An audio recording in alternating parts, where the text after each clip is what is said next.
Is this gentleman's private, personal? Yeah, in the Civil War, they originally were issued those, or many of the troops, because the French army was considered the top army in the 1860s, Hence, so you imitated them. But when you got out in the field, that really wasn't very useful. yeah, Many in the Civil War, especially in the Western theaters of Sherman, preferred the slouch hat, and especially out on the frontier.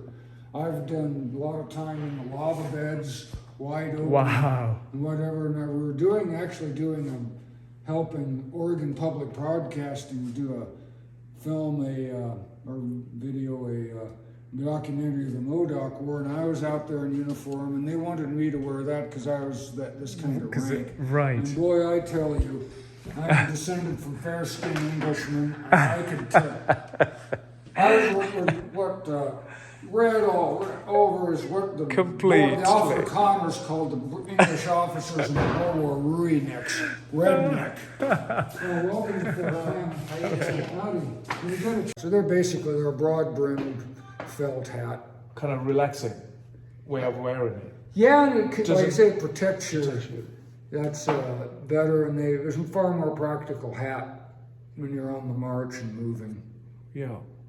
And it's kind of... Yeah, what I did, started life as a cowboy hat, but it was pointed like that, but I figured it's shaped right like Sherman's bummer's hat. Sherman's army in Georgia and Tennessee and the Carolinas. And the South... it had a stampede strap, and I could see those I took the stampede strap, it had a hat band that wasn't period. It was a neat looking hat band, but it had barbed wire. They didn't use barbed wire hat band. So I put a velvet band, which was period, and I steamed it so it would come down.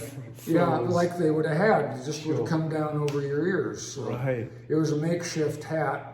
Yeah. They had, in the Civil War, they had what they called hardy hats. Yeah, but that was it was almost like a helmet, right? No, not a helmet. It looked somewhat like the Australian booty hat. It looked like it, but not as felt hat. Not felt. It was a stiff. Right, type of wax hat. Yeah. Okay.